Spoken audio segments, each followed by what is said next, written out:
Good morning, folks.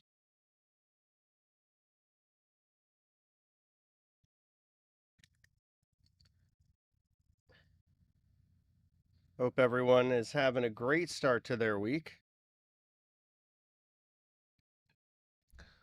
Markets gracing all-time highs, gold getting closer to 4,000, silver getting closer to $48 an ounce. Lots of crazy cool stuff going on in these markets. In fact, yesterday we caught a squeeze where the calls that we were longing into doubled within 3 hours. So we're definitely getting to a point where there is a enormous fear of missing out in these markets.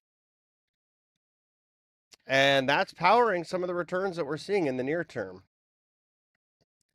Now, as we look at today's market structure, it looks like we could be set for a continuation of that. We had some bullish price action overnight.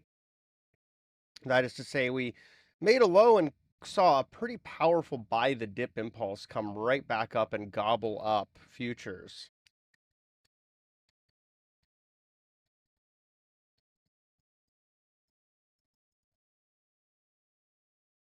So we're just getting everything going for this live stream. I'm excited. I think this will be an interesting trading day. We're post OPEX, could have a little bit more dynamism in the price action.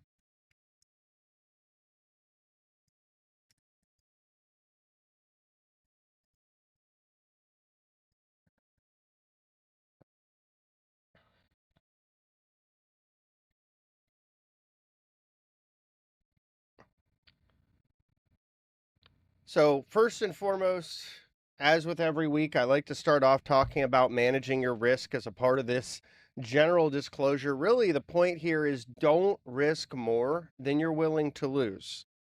At the end of the day, if you're managing your risk that way, you'll have a much better chance of surviving.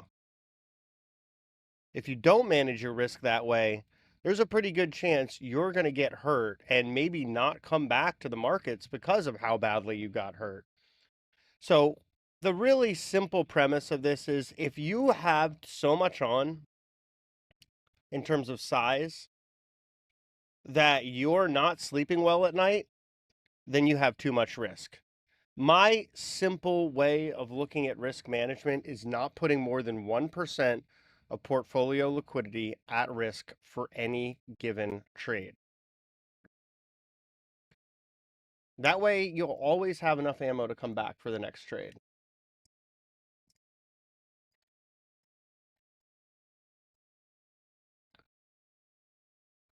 Now let's talk a little bit about me. I've been trading markets for 20 years, investing for 19 years. This has been a really, really incredible journey to be able to learn so much about how the world around me works, but also myself. Trading is a journey into your own psyche. You're going to test your limits. That's one of the things about trading that I think implores us to be more systematic. If you struggle with your emotions, with your impulse control, with the need to have skin in the game, it may be time to take a different approach. I've taken a systematic approach. I started off as a discretionary trader, as so many people do, and over time I've become much more systematic. That means using data, models, back testing, and different types of indicators to guide my trading. How I put on and take off exposure, how I manage risk, what opportunities look good. And I define a lot of these opportunities by one simple metric, momentum. Then I start to dive in and look more at how I can qualify that setup. Where's the options positioning? Where are some of the major levels that I need to be paying attention to? And how am I going to manage my risk to qualify that my risk is less than my reward in an objective way? That's how I like to approach these trades, whether it's a day trade or a swing trade.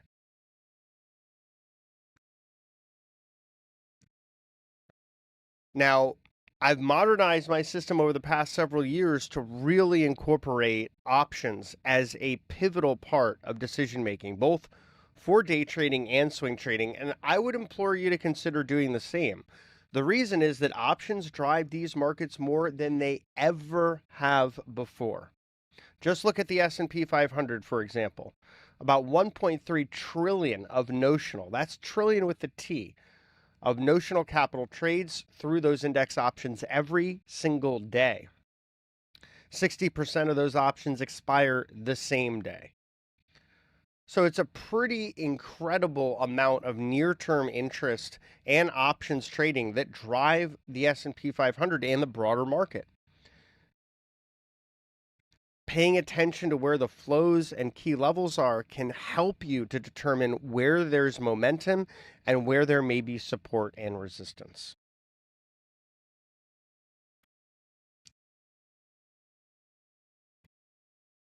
Let's take a quick look at our weekly pivots here, and I'm going to post this out on my social channels. So 67.25 for ES and 25.250 for NQ. These are the levels that I'm going to be watching closely on a swing time frame. Granted, we're above both, so we're in bullish territory right now.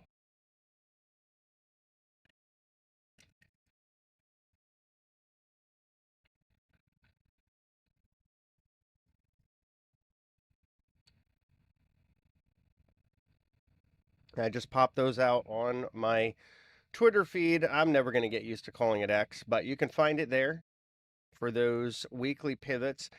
Market structure is pretty darn extended, but it's still bullish. We haven't seen anything resembling a reversal. We're still not really in overbought territory yet. We've had some resets underneath the surface that kind of imply this move could continue to build on itself. We are in a period of more difficult seasonality, and yet the market continues to grind higher without a care in the world.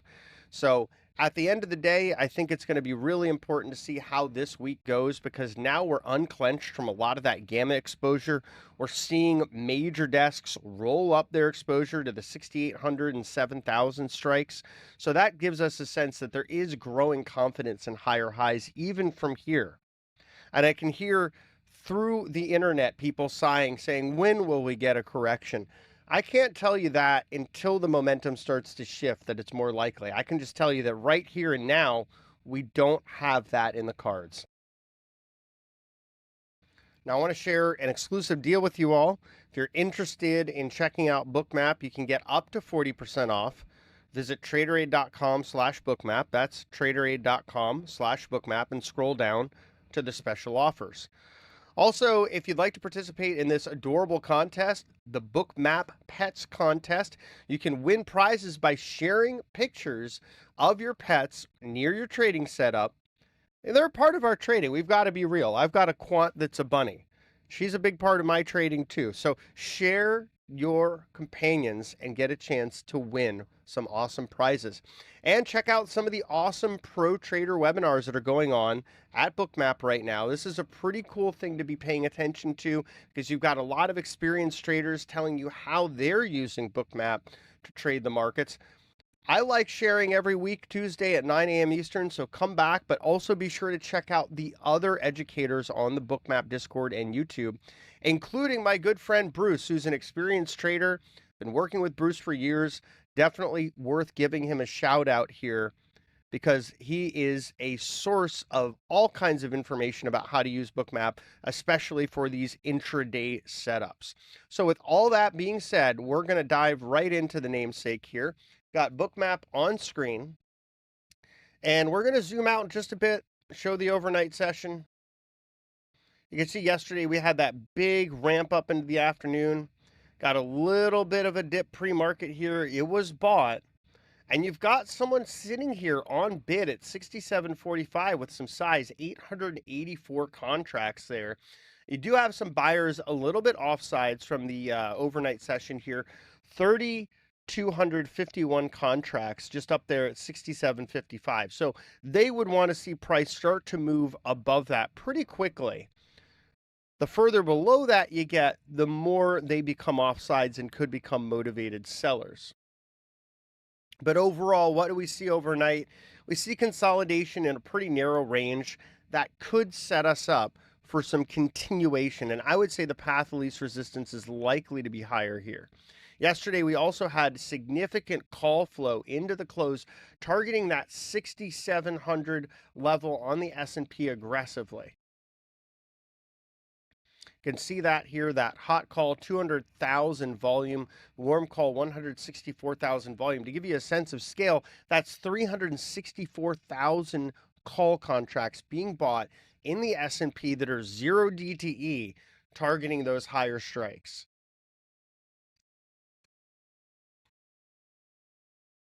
That correlates well with the wall of calls at 6,700 on the S&P 500 cash index. That's going to be a level we're going to watch really closely here. We've got a lot of implied options-driven resistance overhead.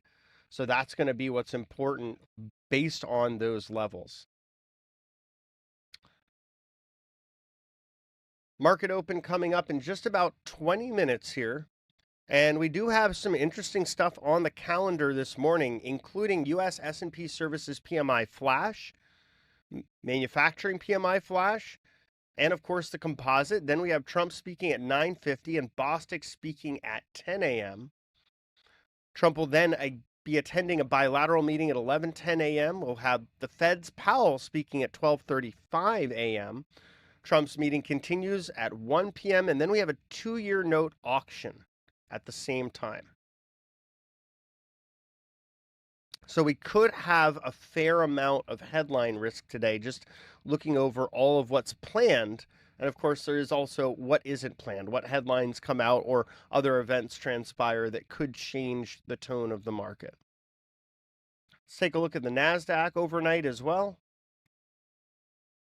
Pretty similar look. Yesterday, you had that rocket up in the afternoon, then consolidation. And one thing you'll notice with both the Nasdaq and the S&P yesterday is they got right up to this major wall of call exposure and then just started chopping sideways. So one of the things that we do at TraderAid is we pay very close attention to the options flows and the levels, because what you're often going to see is the flows will point us in the direction where the market wants to go. And then some of these key levels will give us a sense as to where that move is likely to stop.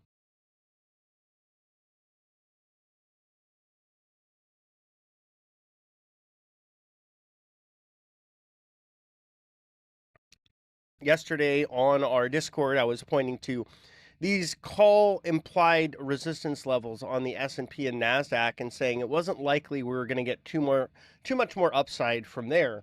And indeed, that is about where we capped out.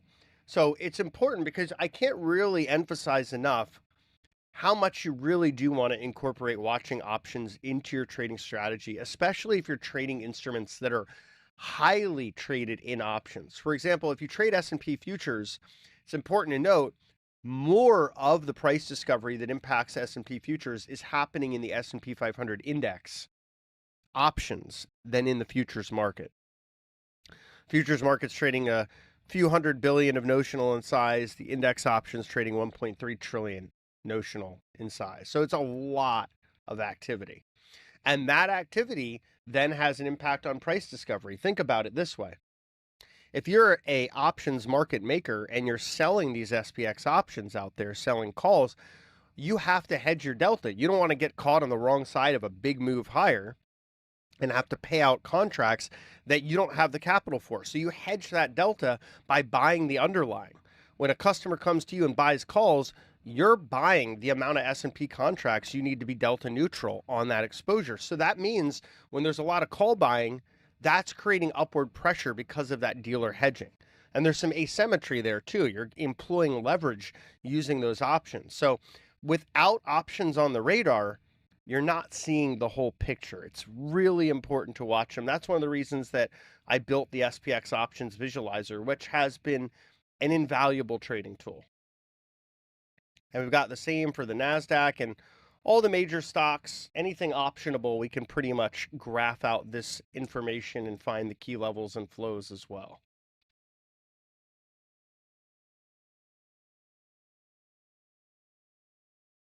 Got just about 15 and a half minutes left until the open. If anyone has any questions about anything I'm going over here, please feel free to drop that in the chat room.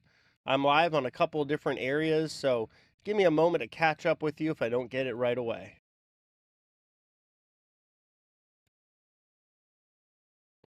Welcome, Daniel. Good morning.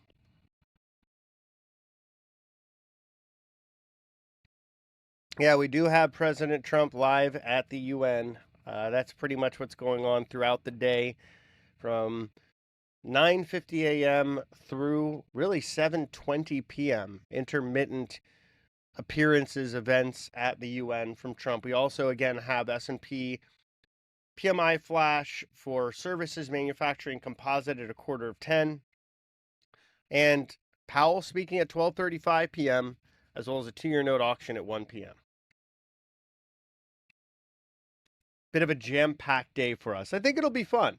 I do think we've got additional room for this market to be more dynamic. We're unclenched from gamma exposure, so to get into what that means, when we're approaching options expiration, it's more likely that we can get kind of pinned in these ranges. We may not have as much dynamic price action. Post OPEX, it's much more likely that we can have a market that moves about more freely.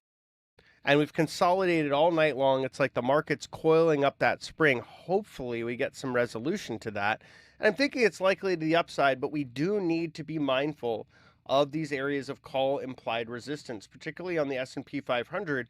We've got a call wall and key 1 plus, which is similar in strength to a call wall just above price. So those are areas I'd like to see buyers take out with some degree of vigor, showing they have the demand to push through there and continue going.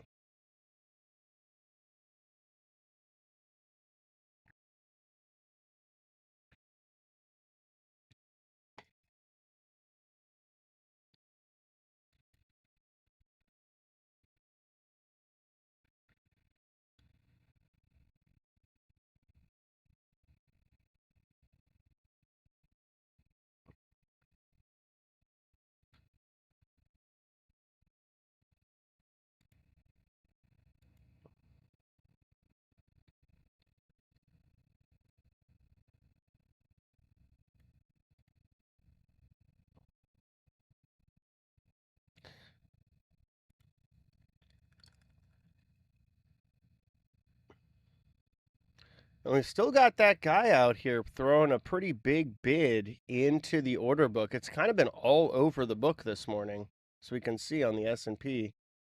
Just going to zoom that in a little bit more. We'll just use a 20-minute time slice for now. But there he is, 882 contracts. So that's a chunky bid. That is worth watching. We'll see how that resolves if we get a test down there, if it gets filled, or if we just reject and start moving higher. I'd like to see a test down there and reject it. That is to say, we get really close, and then sellers all of a sudden realize they don't have supply, and we get a reversal off that level. Usually those types of rejections of liquidity tend to have continuation.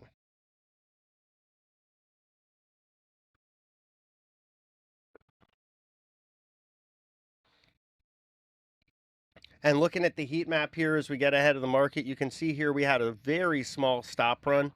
I do like to watch the icebergs and stops, but I also tune them up a bit. What I mean by that is that I'm making sure that when I'm visualizing icebergs and stops, they're of noteworthy size compared to the historic look back. So if we're going to look at, let's say,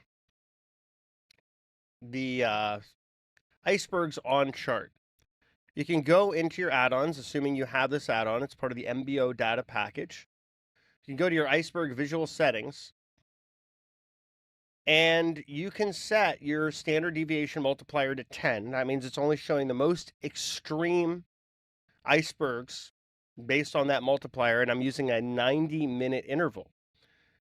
Then I'm also color coding those icebergs and really only showing the ones that I think are worth noting. I do very similar with the stops as well. What I mean by that is I'm using a 10 standard deviation, 90-minute interval, color coding, and I'm only showing stop runs. So that means that when these icons appear on screen, they're only appearing when they're noteworthy based on how I like to look at the market. So that was a decent little stop run for pre-market. That's the point. We'll see what we get during regular trading hours. I like to see if it's going to be a stop run that actually leads to a reversal. Hundreds, if not thousands, of stops triggered in a single event. That can lead to an exhaustion reversal.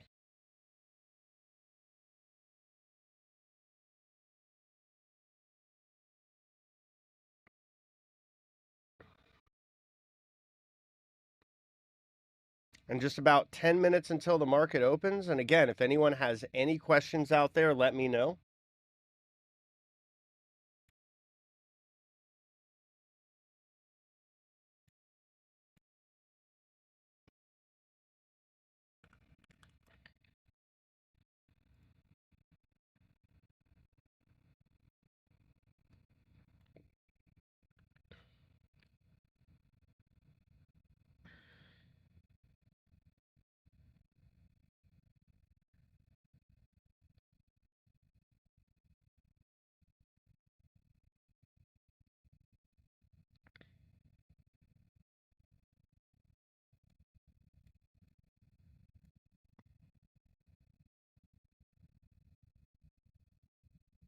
I'm going to pop gold on screen too. I think it's been pretty interesting. Maybe we'll even pop silver on there as well.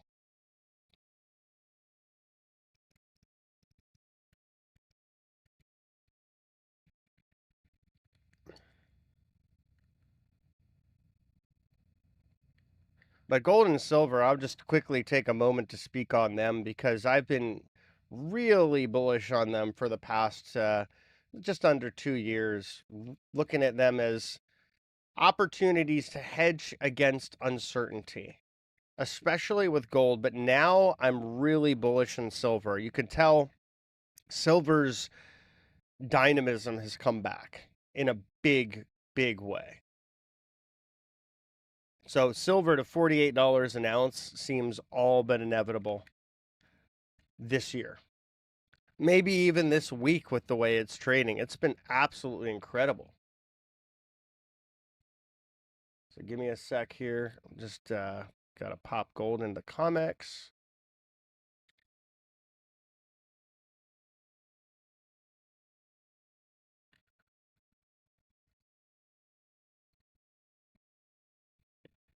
And I've got to pop silver in too.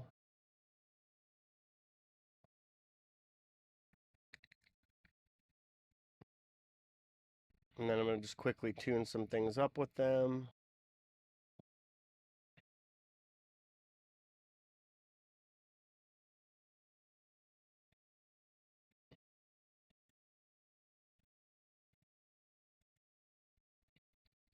You'll notice I like to keep my charts pretty clean. There's certain things I like to focus on, and I usually use Bookmap to dive into the intraday, the sort of scalp time frame, and then I'm using Motive Wave and FinViz or TrendSpider to zoom out to the longer time frames.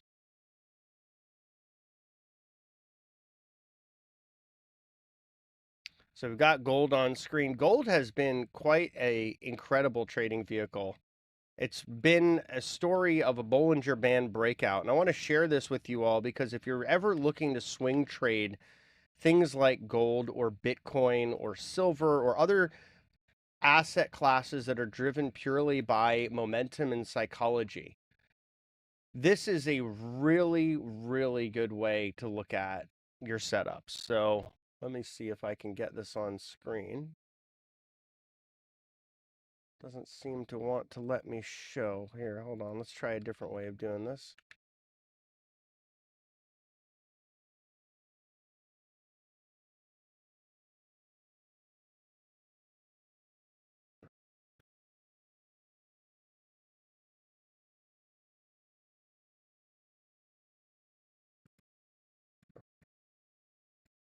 All right, so here we go. This is from stockcharts.com. And this is the classic Bollinger Band squeeze breakout chart. I want to direct your attention first to the squeeze that started in late 2023. This is a prolonged period of consolidation. That's essentially what a squeeze is. In Bollinger Band terms, it means your volatility is narrowing. The range of price discovery is narrowing. You could see that here. Often is the case when you get that, it's like a coiled spring that wants to release that momentum powerfully in a directional manner. This time it ended up being higher, and often is the case that those moves expanding to the upside are the more powerful ones. You could see that breakout started as we broke above the top Bollinger Band and as those bands continued to expand. The price of gold did not look back. The 50-week moving average, this is a weekly chart. This is the key area of support. If you're in a gold uptrend, I don't, based on my back testing, want to see it slip below that. You can see for this entire squeeze breakout, it has not even touched it. In fact, it's been looking at the 50-day moving average a lot more than that 50-week. You can also see up top, this chart is the Bollinger Band width. And this width is expanding. So that's also telling you there's an expansion in the dynamism of price ranges for gold, which is a good thing. That, again, implores me to think we can continue to make new all-time highs in gold. 4,000 is my target for this year. You can use this Bollinger Band squeeze breakout on pretty much anything that's primarily driven by momentum. Bitcoin and silver work well, too. It's a Bollinger Band with a 50-week period and a 2.1 standard deviation on a weekly chart. So check it out. Give it a shot. Let me know what you think next time on Back to the Futures. But this is how I've been trading gold. It's been working really well, and you can see how it can work on something like silver as well. You get this squeeze period here, and now we are breaking out in silver. You could see similar in other asset classes like Bitcoin. So consider Bollinger Band squeeze breakouts a part of your swing trading momentum indicators.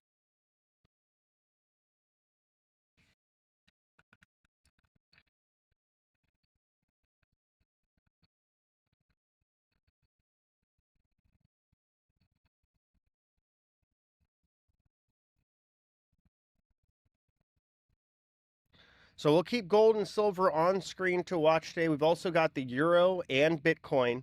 So got a number of different things to watch versus the dollar.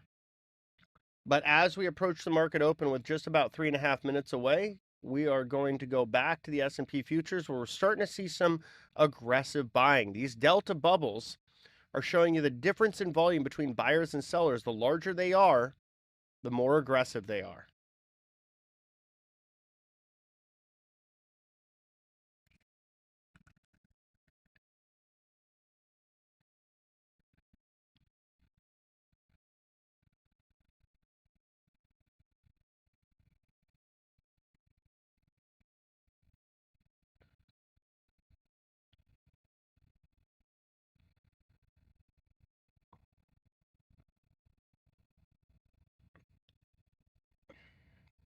And from the wires this morning, not too much. Some comments from the Fed's Bowman. One thing he says is, I'm concerned that housing weakness could lead to an accelerating drop in values, which quite frankly wouldn't be the worst thing ever if housing prices dropped a bit so that other folks would have a chance to buy a home.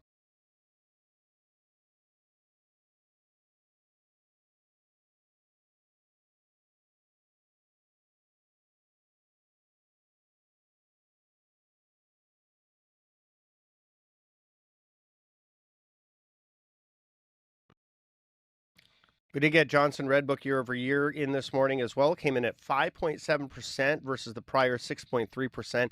This is a measure of consumption, nominal terms, not adjusted for inflation year over year. It continues to show there is a reasonable amount of strength there, although a lot of that is the top 10% of consumers accounting for about 50% of consumption trends.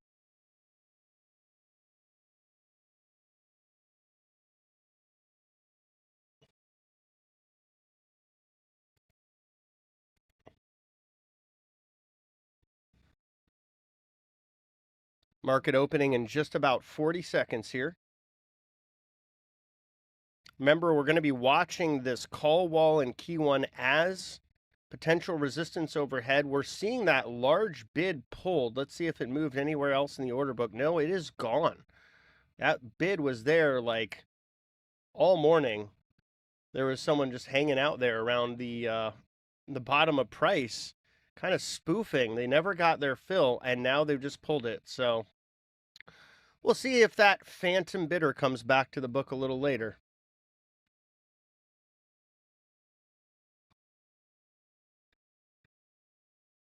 And U.S. markets are open.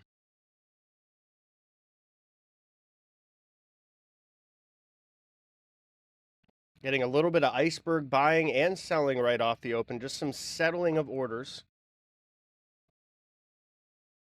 Now, for my own way of approaching the market, I don't tend to trade the open that much. I'd rather watch to see if we get clues about the potential of a trend forming, see where the order flow starts to come in, and then get a sense as to how I want to trade the day.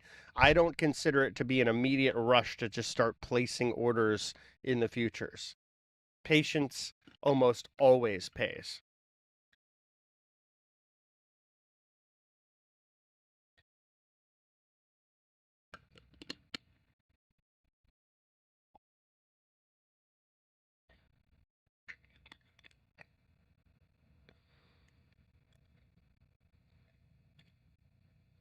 And we do have a market on open imbalance of 135 million to the buy side on S&P, 24 million on the Nasdaq 100, 48 million on the Dow 30, and 35 million on the Mag 7.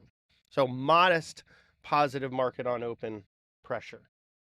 And we do see some of that buying coming through to the S&P futures. You can see it both in the delta bubbles, but also on the bottom here. This is all net buying volume. That is to say, buyers are overall in control for the moment.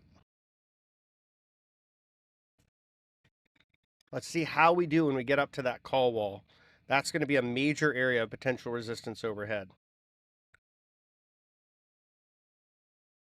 And there was enormous flow into that level and the level just above it yesterday during the trading day. We'll zoom out just a little so you can see that. It's 364,000 calls, 0 DTE calls bought targeting those two strikes within 5 points of each other.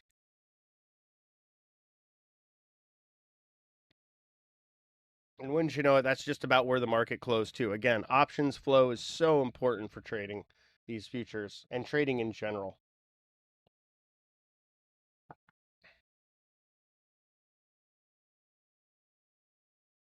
It's one way where you can really start to develop an edge by monitoring that flow and using it as a part of your overall trading process. For example, when you see call flow in the S&P 500 index options significantly more active than put flow on the top two strikes, that's going to give you a pretty good probability of a day that resolves higher. And more often than not, to that most active strike. Then you can layer on things like pivots and options-derived gamma levels and start to determine where you may find support, resistance, magnets along the way. All of that can help to improve your overall trading process.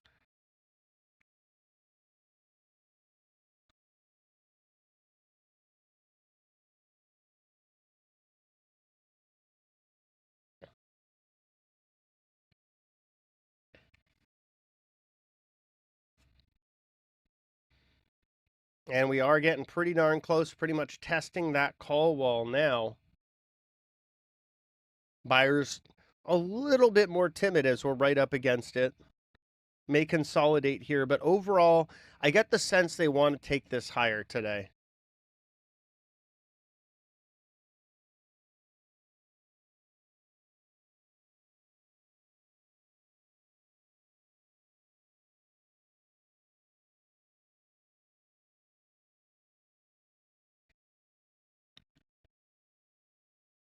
Let's take a look at the Nasdaq.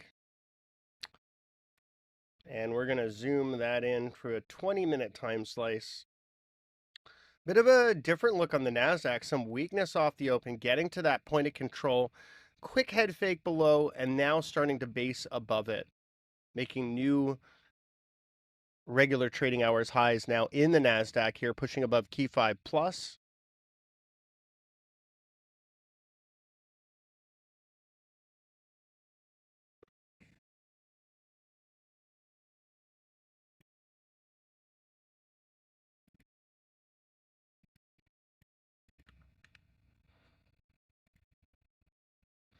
And let's just get a quick sense as to what's going on underneath the surface in the market. This is the heat map of the S&P 500, updated in real time from our friends over at FinViz. And we can see this is a day where there's some pretty broad bidding across the market, with the exception of some of the bigger techs like Nvidia, Amazon, Oracle, Microsoft. But overall, this is a healthy start in my view. Let's take a look at the S&P here. Still continuing to try to build higher, recently made new session highs. We've climbed above the call wall, and we're likely to make a push to T1 plus on this.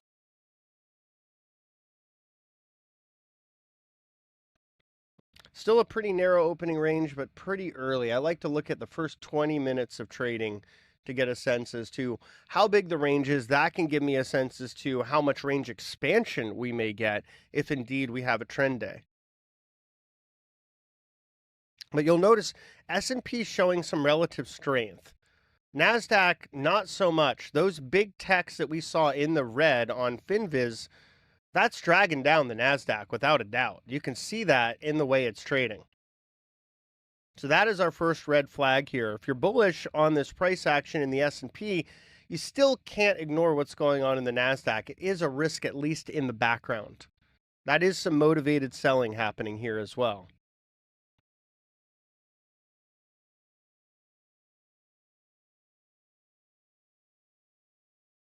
Let's take a look at our favorite risk barometer, Bitcoin, climbing up to 113,000, pushing above the point of control here.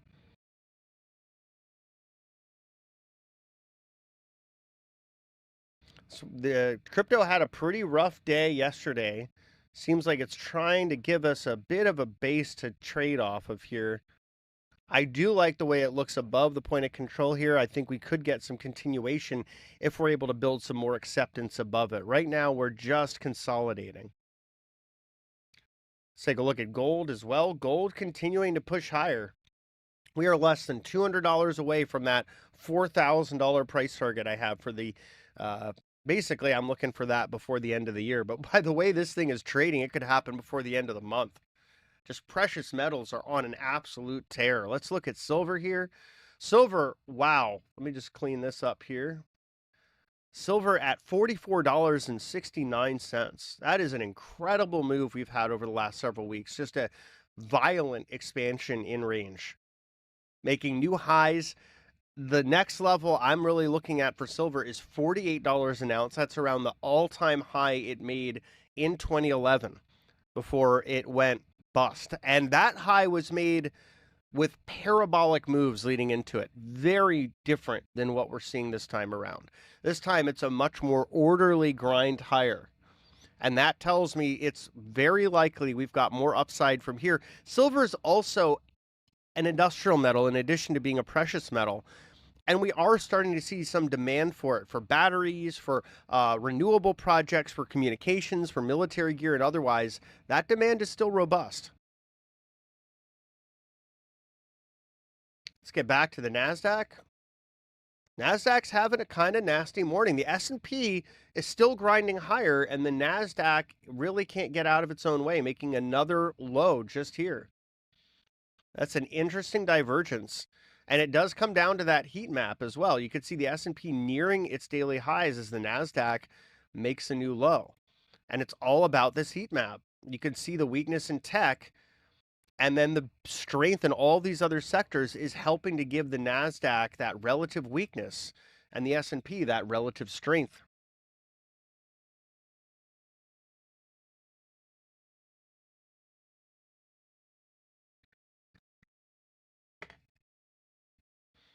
S&P approaching new highs here. We're getting close to that key 1 plus target we talked about.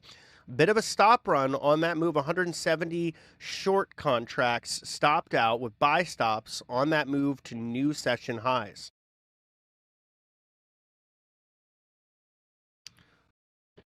And the range is starting to become a little better. We got about an 8-point range. I'd love to see this thing at 15 or higher by 9:50 when we got that 20-minute opening range.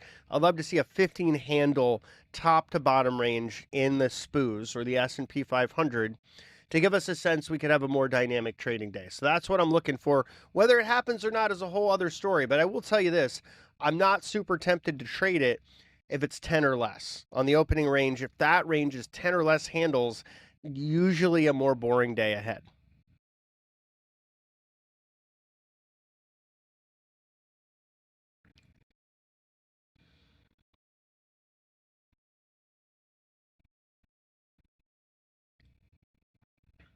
Let's check back in on the Nasdaq. Nasdaq consolidating those losses up below the point of control. Before we could see that was support very clearly. We had a little head fake below, but we resumed, we bounced, we tested, and then we broke below with continuation. Selling aggression picked up. We just retested that point of control, and the Nasdaq rejected it. Now we're likely to make a new low. There it is. That's the new low. And we do have interest building in lower prices on the Nasdaq. You can see it from some of those bids that are starting to stack up here. So it's a tale of two markets today between the Nasdaq and the S&P, which I guess we got to check in on what our friend Russell is doing. Wow. Russell's just not even looking back. Look at this thing go. It recently made new all-time highs, and now it's just not even looking back. Right off the open. Big accumulation flows.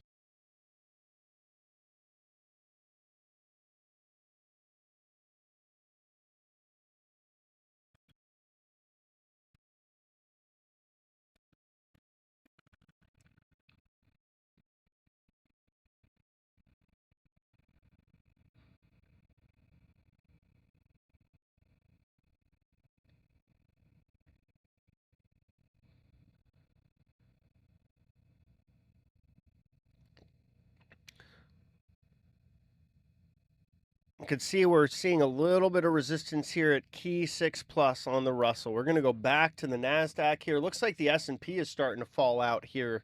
So really the Russell's the only one holding up. Nasdaq making a nasty new low. Aggression from sellers is picking up. S&P rolling over, retesting that point of control, starting to climb back above it. But you can see around where it rejected, it's just not able to get above that call wall for long. Certainly not able to get to key 1+ as we were hoping to see. And it really, the high was marked by that stop run. It's interesting to see that that was a bit of exhaustion there.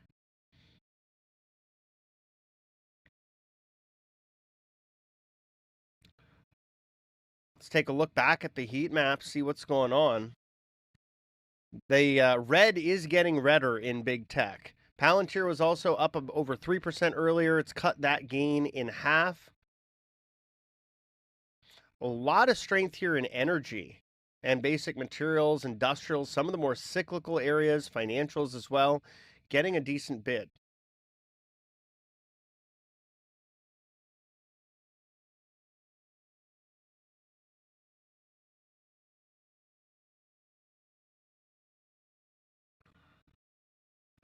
And I'm just going to bring up this secondary chart here.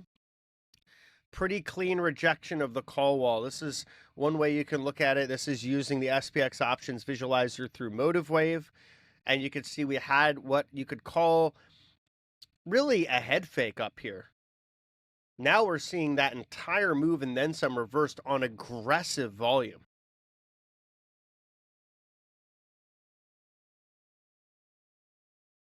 Also cutting below the point of control, and now S&P making new session lows.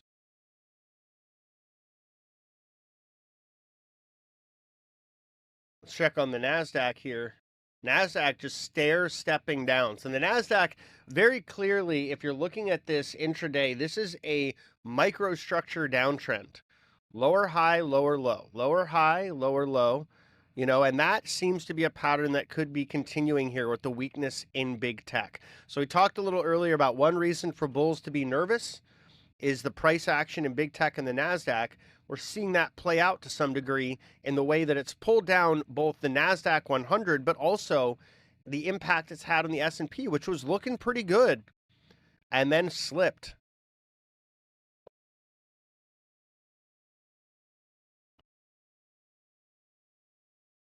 And now starting to see resistance right at that point of control on the S&P, which has some confluence with the call wall. It's like a two-handle difference. So that is a formidable area overhead to watch as resistance. Still only about an 8-handle range, though, so still kind of tame in the S&P. Nasdaq has a little bit more of an enticing range. And we have data coming out imminently. It's just hit the wires. U.S. S&P Services PMI flash coming in at 53.9 versus a forecast of 54. Manufacturing PMI flash coming in at 52 versus a forecast of 52.2.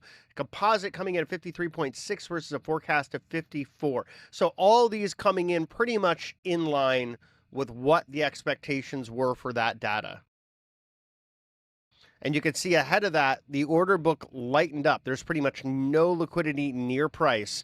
That often happens near event volatility catalyst, which is why it's important to be real careful trading these events, because if you do get an outlier, this thing can whipsaw. You could even be on the right side of the trade and still get stopped out in the fake before the real move.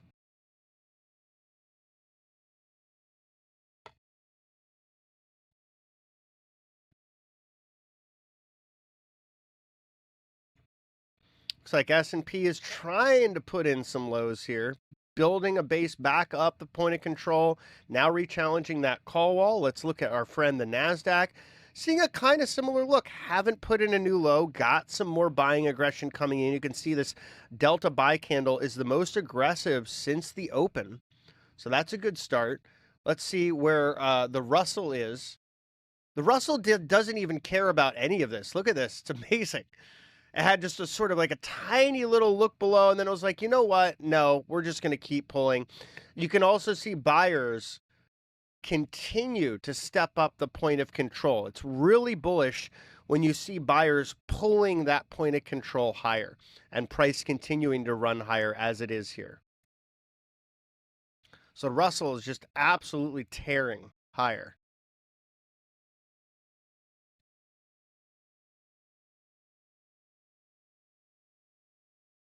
Let's take a look at some of these other charts. We've got the Euro here. Euro just basing really overnight and into regular hours trading in the United States. Bitcoin also similarly just consolidating. We talked about liking it if it built some acceptance above the point of control. Has not yet done that. Gold also consolidating after the open, but it did recently make a new session high. And finally, our friend silver. Silver trading down a little bit after that last data print. At least that's where we're seeing the most active liquidity. We haven't yet seen a trade take place there. But yeah, about 44.60 on silver. Still a solid price.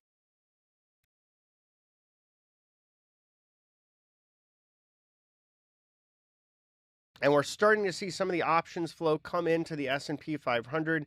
Calls are the most active so far. We'll probably see this range narrow a bit as more of that flow comes in. But right now, we can see that narrowing up a bit as more of that flow gets processed. But there is significantly more interest in calls than puts at the moment.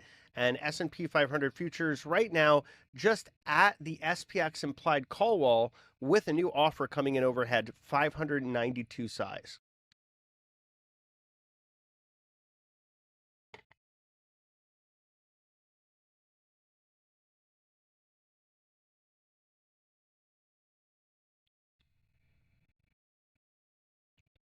Seeing some seller absorption here. What that means is you had a pretty aggressive push by buyers. Sellers tried to step on it. You can see, like with the Nasdaq, this was the most aggressive buy delta candle since the open on the S&P future. So this could be part of it trying to turn things around. We are pushing above that call wall. That's a good sign as well. Let's take a look at our friend, the Nasdaq. Nasdaq also starting to look like it wants to base. Notice it hasn't made a new low, and it's made a higher high than those prior highs. So it's starting to look a little bit more like it wants to try to reverse. Now, I'd look at it as a reversal if we can build some acceptance above this point of control here. It does bring us into an area of more chunky resistance. We can see how it reacts. It may consolidate, but at the very least, I want us to do that consolidation above the point of control to give us a sense the Nasdaq has bottomed for the day.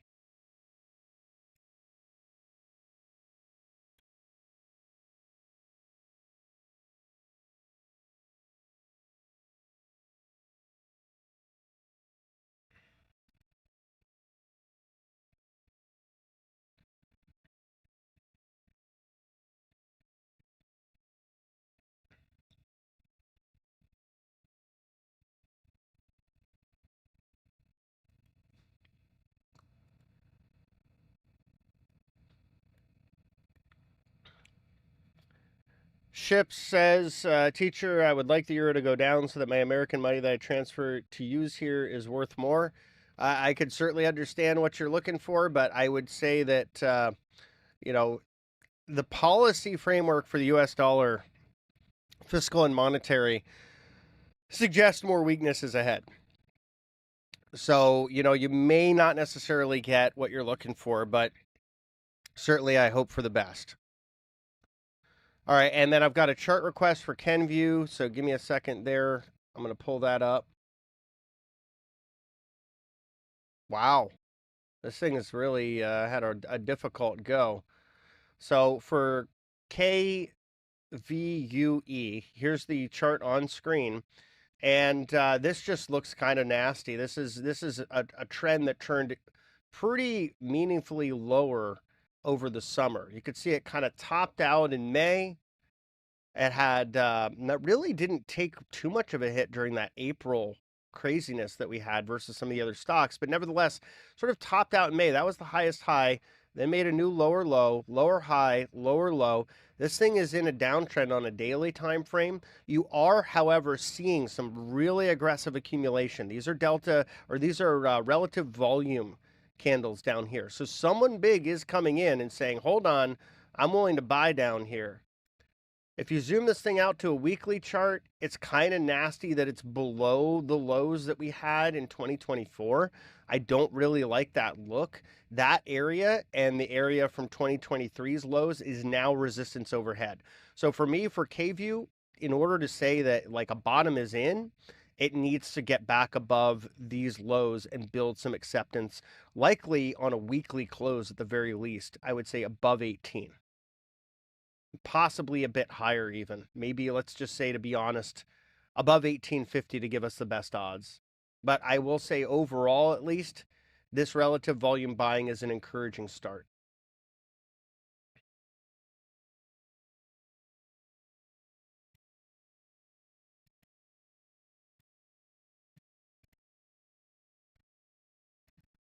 And we are seeing a continuation in S&P futures. And look, maybe that bidder is back from earlier. Got 622 on the bid at 67.50.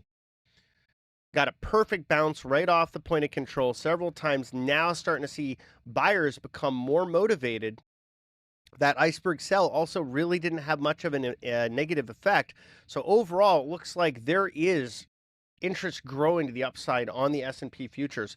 The one thing I will say, however, the opening range today is a bit sad. It's about an 8-handle range. So this may not be that dynamic of a trading day after all.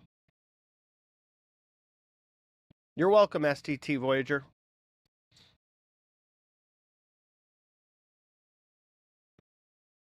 Making new highs on the S&P.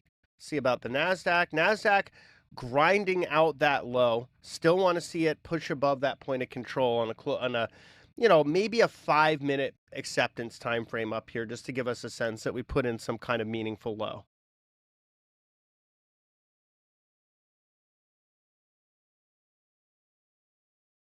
Sure, the Euro USD pair looks like this. This is a question from Loki. Good morning, Mayhem. Would you please show me how does a Euro USD Forex pair look like in Bookmap?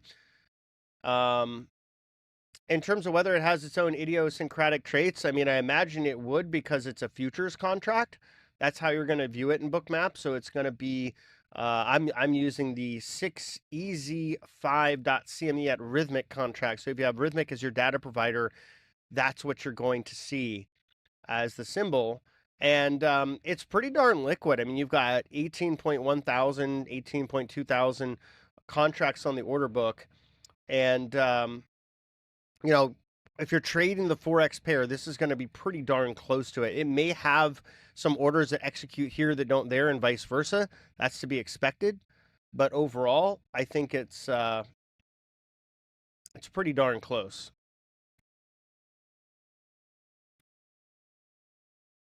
So let me know if you have any questions on that. Going back to the S&P futures, we're going to look at where the options flow is building up. You could still see there's fair amount of interest in calls. It is evening out, however, a bit, and we're seeing some range compression. So the hot put and the warm call both together here, and the hot call just overhead. So remember earlier we talked about probably see them come back a bit, especially with the way the opening range is. We have seen that. So really we're looking at an implied trading range of about 5 handles between the hot call and the hot put. Again, giving a sense that this might not be the most dynamic trading day if we don't get some more headlines. You've got Trump speaking at UNGA right now. That's live. Then Fed's Bostic at 10 a.m. So an ECB central bank speaker coming out at 10:25. More Trump talk at 11:10. Powell speaking at 12:35. Trump again at 1, as well as a 2-year note auction at 1, and then Trump again at 2:30 and 7:20 p.m., all these times in Eastern.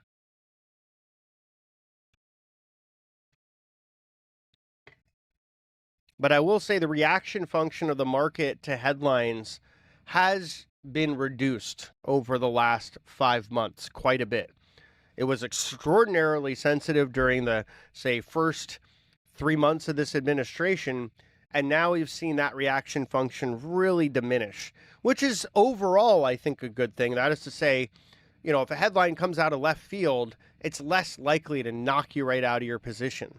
Versus before, you could even be on the right side of the trade and get completely stopped out in a really disadvantageous way because of that unforeseen event volatility risk.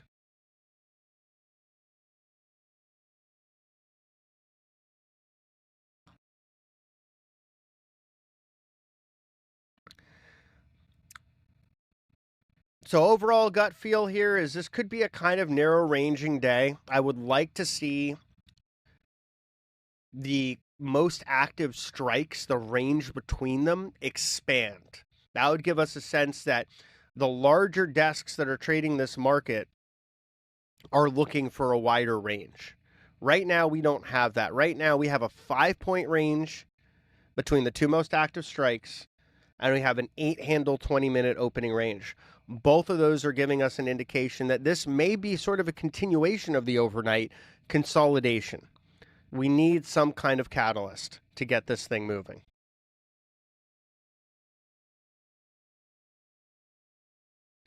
So low key, you can change your bubble sizing with this dial right here on Bookmap.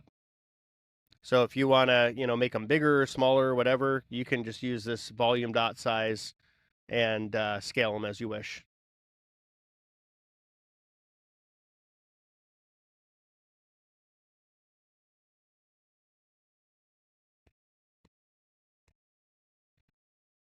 And seeing a pretty decent amount of pushing from sellers trying to get down to the 636 bid.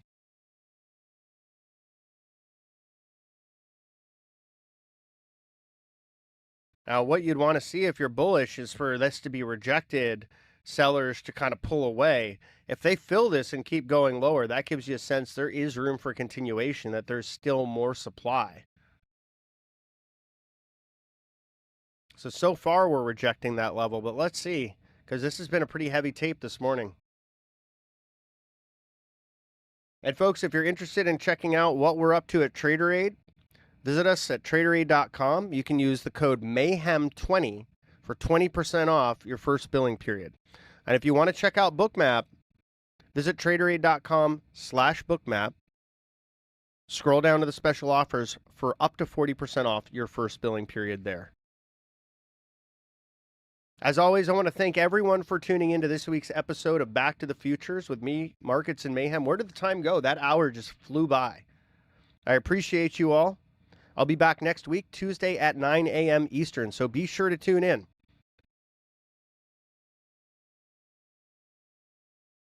Wishing everyone a great rest of your trading week.